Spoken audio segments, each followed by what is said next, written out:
అందరికీ 78వ స్వాతంత్ర దినం శుభాకాంక్షలు తెలియజేస్తున్నాము. జై హింద్, జై తెలంగాణ, జై భారత్. శుభాకాంక్షలు. Independence day, happy independence day. ఈ 19వ వార్డు ప్రజలకందరికీ కార్యక్రమం జరుపుకుంటున్నాం. అందుకోసం ప్రతి ఒక్కరికి స్వాతంత్ర దినోత్సవ శుభాకాంక్షలు తెలియజేస్తున్నాం. జై భారత్. ప్రజలందరూ ఈరోజు స్వాతంత్ర దినోత్సవం గురించి ఒక పండుగ లాంటి వాతావరణం ఉంది. కులాలకు అతీతంగా ఆ రోజు ఏదైతే మన సమర యోధులు దేశాని కోసం పోరాడిన ప్రతి ఒక్క నాయకులు మరియు ఏదైతే ఈ దేశానికి ఈరోజు స్వాతంత్రం తిరుగుతున్నామంటే ఆ రోజుల్లో కష్టపడ్డ అందరూ గాంధీజీ తర్వాత సర్దార్ వల్లభాయ్ పటేల్ అటువంటి పెద్ద నాయకులు అష్ఫాక్ అలీ ఖాన్ అన్నట్టు వారందరూ సమక్షంలో జరిగిన ఆ పోరాటాన్ని మనం సాగించాలంటే ఈ భారతదేశంలో శాంతి వాతావరణం గురించి కులాలకు అతీతంగా వాళ్ళందరూ పోరాడినారు.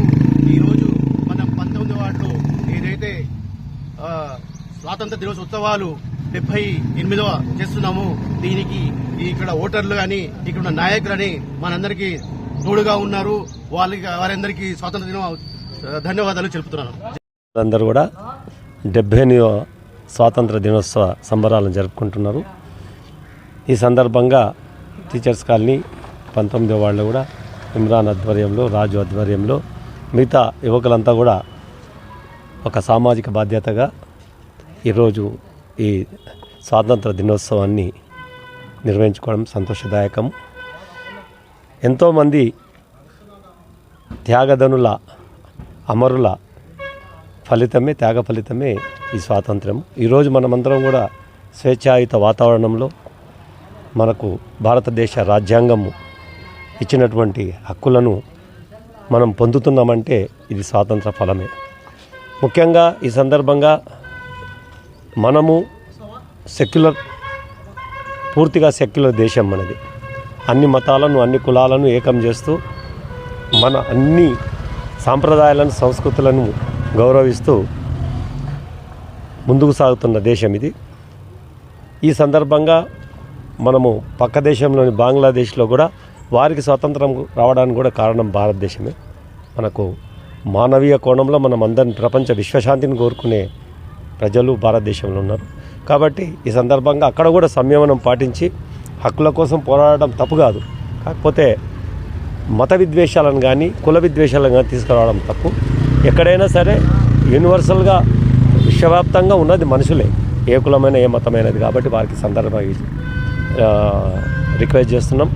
ఆ తర్వాత ఇక్కడ రాష్ట్ర ప్రభుత్వం కానీ కేంద్ర ప్రభుత్వం కానీ బాబాసాహెబ్ అంబేద్కర్ అధ్యక్షతన జరిగిన ఈ లిఖించబడిన ఈ యొక్క రాజ్యాంగంను పూర్తిగా అమలు చేసి యువకులకు, మహిళలకు, నిరుద్యోగులకు, రైతులకు అందరూ కూడా నిష్పక్షపాతంగా సంక్షేమం జరగాలంటే పార్టీలకు అతీతంగా. ఇప్పుడు ఎట్లయితే అందరూ అన్ని పార్టీల వాళ్ళు వచ్చి రోజు ఇక్కడ జెండా ఎగరేసింది. అదే రకంగా ఒక మంచి స్ఫూర్తితోన పరిపాలన కూడా జరగాలి. ఎన్నికలు వచ్చినప్పుడు మాత్రమే ఓటు లేదా జెండా ఉండాలి తప్ప ఎన్నికలు అయిపోయిన తర్వాత అందరూ కలిసి సమిష్టిగా, సామూహికంగా ప్రజల యొక్క సంక్షేమం గురించి పనిచేయాల్సిందిగా చేస్తూ మరొకసారి యువతనందరినీ కూడా ఇటువంటి కార్యక్రమం సామాజిక ఇమ్రాన్, రాజు ఇక్కడ చూస్తున్న చాలా కార్యక్రమాలు చేపడుతున్నారు. ఇది నాన్ పొలిటికల్గా వాళ్ళు చేస్తున్నారు. అటువంటి సామాజిక సేవ చేసిన వాళ్ళను ప్రజలు గుర్తించాల్సిన బాధ్యత కూడా ఉంది. యువకులకు వాళ్ళ యొక్క భుజస్కంధాల మీదనే ఈ యొక్క దేశం ఆధారపడ్డది. కాబట్టి ఈ స్ఫూర్తిని ఇట్లా కొనసాగించండి. మీకు మాలాంటి సీనియర్ సిటిజన్స్ కానీ అనుభవం ఉన్న వాళ్ళని తప్పనిసరి మేము అంటూ ఉంటాం. అందరికీ మరొకసారి స్వాతంత్ర దినోత్సవ శుభాకాంక్షలు తెలుపుతాను. Social activist